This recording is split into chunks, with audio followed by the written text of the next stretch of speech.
चलते हैं। आप लोगों को मैंने अपने अगले वीडियो में पढ़ाया कि नरेशन में किस तरीके से चेंजिंग होती है, किस तरीके से प्रोनाउन बदलते हैं, किस तरीके से टेंस बदलते हैं, किस तरह से समय तथा निकटता सूचक शब्द बदलते हैं। और आप लोगों ने हामी भर दिया था कि नहीं सर हम लोगों को समझ में आ गया है। इसलिए अब उसका एक्सरसाइज लेते हैं और देखते हैं कि किन लोगों को समझ में आया और किसको समझ में नहीं आया। पहला मैं एग्जाम्पल लिख रहा हूँ, यहाँ पर कह रहा हूँ कि Sheela said to me, Sheela said to me comma inverted comma I live here, I live here with my family, with my family. ये क्वेश्चन मैंने आपसे किया, दिया गया है Sheela said to me, Sheela मुझसे कही, आई लिव हियर मैं यहाँ रहती हूँ, विथ माई फैमिली अपने परिवार के साथ। ये वाक्य है। चलो छोटू तुम बताओ इसका क्या नरेशन होगा? नहीं, बैठे बैठे बोलो। शीला। हाँ शीला। आप बता रहे हैं कि हमको शीला जो सब्जेक्ट है उस शीला को लिख देंगे, फिर क्या करेंगे? सेड टू क्रिया को आप कह रहे हैं कि टोल्ड में बदलना पड़ेगा, टोल्ड में बदल दिया गया, मी लिख देंगे, फिर क्या करेंगे?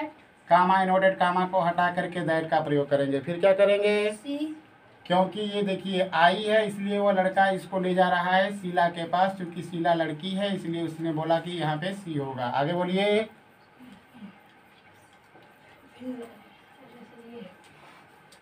लिव। ये लिव आपको टेंस पहचान में आ रहा है कि ये कौन सा टेंस है? अभी हमने बताया कि शीला मुझसे कही, मैं क्या सी डिड क्यों लगाओगे? ये आपका प्रेजेंट इंडेफिनिट का वाक्य है तो आपको पास्ट इंडेफिनिट में बदलना होगा, तो लिव का दूसरा रूप में लिखेंगे लिव्ड, सी हो जाएगा, लिव्ड हो जाएगा। आगे बोलिए। हियर शब्द नहीं बदलता है समय, तो वो सारी चीज़ों को एक साथ बोलो, नहीं तो फिर दिक्कत होने लगेगा। हियर शब्द भी बदलेगा क्योंकि ये समय तथा निकटता सूचक शब्दों में से संबंधित है। हियर को हम दियर में बदल देंगे, फिर विथ हो जाएगा। माई को बदलिए, क्या लिखेंगे? विथ। ये माई है, ये भी फर्स्ट पर्सन का है। आई भी अपने परिवर्तन के लिए सी के पास पहुंचा था, और ये अपना वाली अंग्रेजी भी अपने परिवर्तन के लिए शीला के पास पहुंचेगा। इसलिए जब शीला के पास वो माई शब्द पहुंचेगा तो हर हो जाएगा और फैमिली हो जाएगा। धन्यवाद। आगे दूसरे बच्चे से पूछा जाएगा। He said to them you did not come yesterday, you did not come yesterday. चलो कृष्णानंद तुम बोलो इसको। धीरे धीरे बोलिए ताकि सारे लोगों को समझ में आए। हमारा सब्जेक्ट ही है तो ही लिख देंगे। सेड टू जो हमारी क्रिया है उसको टोल्ड में बदल देंगे, देम हो जाएगा, कामा इन्वर्टेड कामा हटा करके दैट का प्रयोग कर लेंगे, और क्या होगा? फिर यू पहुंचेगा देम के पास। हाँ, तो यू का परिवर्तन आप देम के अनुसार करेंगे तो क्या लिख देंगे वहाँ पे? यू लिख देंगे। यू जब पहुंचेगा देम के पास तो आप कह रहे हैं यू लिख देंगे। कैसे यू होगा? यह सब्जेक्ट वाला यू है ना। साड़ी में जरा देखिए कि अगर सब्जेक्ट वाले यू को अगर हम देम के पास पहुंचाते हैं तो हमको यू मिल रहा है। सब्जेक्ट वाला अगर यू है वो मिलेगा, तो क्यों बोल रहे हो यू? यह यू है, ये पहुंचेगा जब देम के पास तो इसको कर्ता के रूप में दे शब्द मिलेगा। कोष्टक के अंदर वाला वाक्य पास्ट इंडेफिनिट का है। कोष्टक के अंदर का वाक्य अगर पास्ट इंडेफिनिट का होता है तो पास्ट परफेक्ट में चला जाता है। इसलिए यहाँ पर हमको लिखना होगा had not come, had not come. और यस्टरडे को किस में बदलते हैं? द नेक्स्ट डे में बदलते हैं। यही याद किए हो। द नेक्स्ट डे को टुमारो में न, टुमारो को न द नेक्स्ट डे में बदलते हैं। ये यस्टरडे है तो इसको द प्रीवियस डे में बदलेंगे। आपको भली बात ये भी याद नहीं है, ये इसीलिए तुम लोग कह रहे हो थे कि नहीं याद है। सी से to, they say to her, we have not your book. देखिए ये वाक्य कह रहा है दे से टू मी, वे उससे कहते हैं we have not your book, हमारे पास तुम्हारी पुस्तक नहीं है। चलिए शर्मा तुम बोलो, इसका नरेशन क्या होगा? दे हो गया, आगे बोलिए, जल्दी जल्दी बोलो, कितना समय लोगे?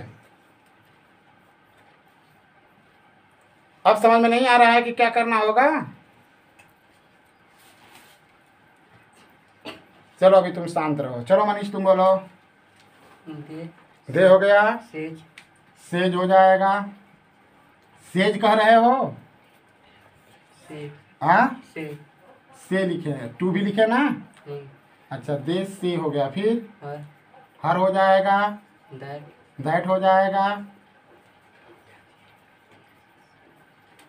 आगे बोलो। चलो तुम भी फ्लॉप हो। चलो तू भी फ्लॉप है, क्या बढ़ रहा है? चलो तुम बोलो, शिल्पी बोलिए, जल्दी बोलो। दे हो गया, टेल हो गया, हर हो गया, दैट हो गया, सी हो गया। आगे बोलिए। हाँ हैड न लिख, हैड बोल रही हो ना, बोला क्या बोले? यहाँ पर क्या लिखूं, जल्दी से बोलिए। हैड लिखना है। हाँ तो बोलोगी तब ना, आगे बोलो।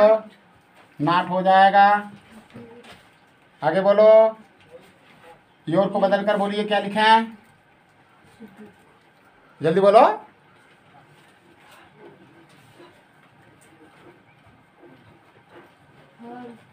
हर हो जाएगा, आगे बोलिए।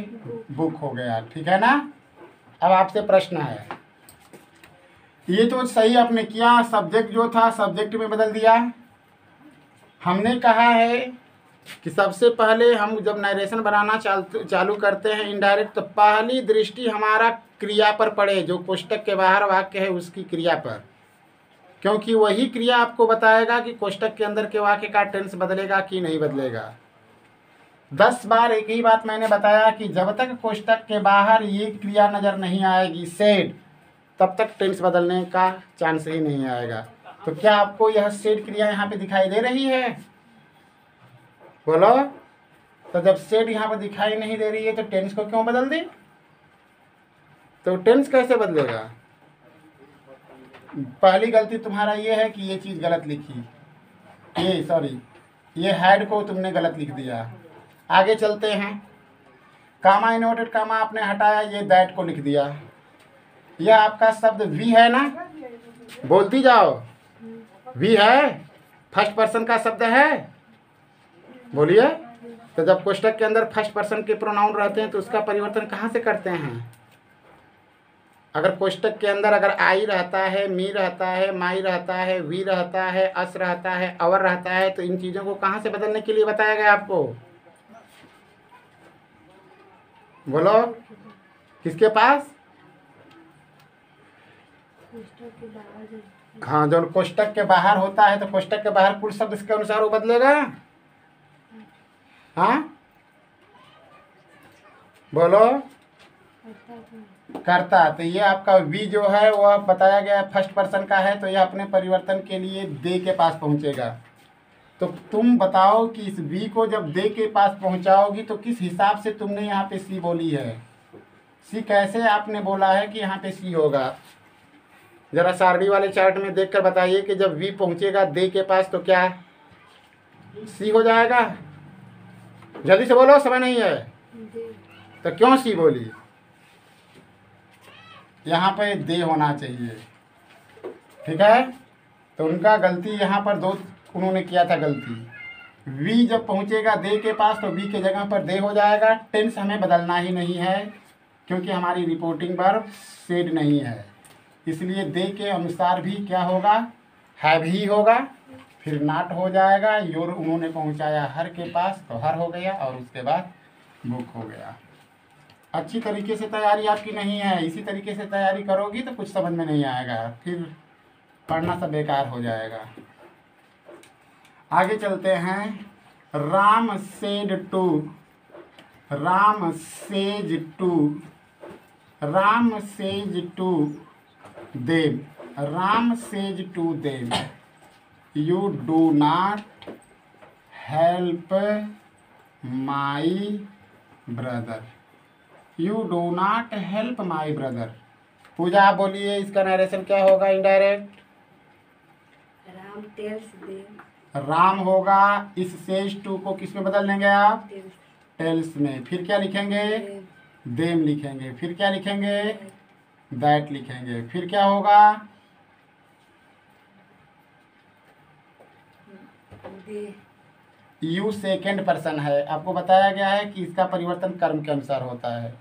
जब यू पहुंचेगा देम के पास तो दे होगा। टेंस बदलेगा पूजा? नहीं सर, नहीं बदलेगा। तो क्या लिखेंगे हम? Do not, do a not रहेगा, क्योंकि दे के साथ डू नॉट ही होगा। हेल्प होगा, यह माई शब्द है, वो अपने परिवर्तन के लिए कहाँ पहुंचेगा? राम के पास, किसके पास? सब्जेक्ट राम, राम के पास पहुंचेगा। तो आप क्या लिखेंगे माई के जगह पर? अगर वो राम के पास पहुंचेगा तो हिज, हिज होगा, क्योंकि ये अपना की अंग्रेजी है, इसलिए माई का परिवर्तन जब राम के अनुसार करेंगे तो हिज ब्रदर होगा। इसी तरीके से आगे चलते हैं। She said to me, she said to me you have not helped me. बोला गया है सी सेड टू मी, वह मुझसे कही, यू हैव नॉट हेल्प्ड मी, तुमने मेरी मदद नहीं किया है। चलो याद हो, तुम बोलो। सबसे पहले ये बताओ कि इस कोष्टक के अंदर यह जो वाक्य है यह किस टेंस का है? Present perfect. बहुत बढ़िया। उस लड़के ने कहा कि इस कोष्टक के अंदर जो वाक्य आया है प्रेजेंट परफेक्ट का है, और वास्तव में वो है, क्योंकि हैज हैव के साथ क्रिया का क्या है? तीसरा रूप है। चलिए बेटा नरेशन बोलिए। सी सी हो जाएगा, टोल्ड टोल्ड हो जाएगा, मी हो जाएगा, दैट दैट होगा। यू को कहाँ से बदलेंगे आप? सब्जेक्ट यू सब्जेक्ट यहाँ पर आएगा, नहीं सर, यू को मी से बदलेंगे। मी के अनुसार बदलेंगे। जब यू को मी के पास पहुंचाएंगे तो यू जब बदलेगा तो क्या बनेगा? बोलिए झट से, लेट ना करें। आई, आई हो जाएगा। टेंस बदलना है। यस, हाँ, तो जब टेंस बदलेगा तो किसमें बदल जाएगा वो? परफेक्ट में, पास्ट परफेक्ट। पास्ट परफेक्ट में। तो क्रिया सहायक क्रिया हेड हो जाएगी, नॉट हो जाएगा, हेल्प्ड हो जाएगा, और ये मी को भी बदलना पड़ेगा। यस, कहाँ से बदलेगा मी बताइए? सब्जेक्ट सब्जेक्ट सी के पास। जब मी को सब्जेक्ट के अनुसार सी के अनुसार बदलेंगे तो क्या लिखेंगे वहाँ पे? आर, हर हो जाएगा। फिर भी अभी आपके पढ़ाई से संतुष्टि मुझे नहीं है, थोड़ा और मेहनत करें। देखिए, मैंने सारी चीज़ें आपको एक साथ लिख करके ब्लैक बोर्ड पर समझाया, फिर भी आप लोगों में से बहुत से लोग नहीं बता पा रहे हैं। इसका मतलब कि आप पूरी तरह से लापरवाही कर रहे हैं। तो लापरवाही करेंगे तो इसका भुगतान भी आपको करना पड़ेगा। नहीं समझ में आएगी बात, इसके आगे जितना भी पढ़ाते जाएंगे वो बोझ बन की तरह आपके ऊपर बनता जाएगा। इसलिए आपसे यही है आग्रह कि आप अपने कोर्स को पूरी तरह से पढ़ा कीजिए, ताकि हर चीज़ आपको अच्छी तरीके से समझ में आती जाए।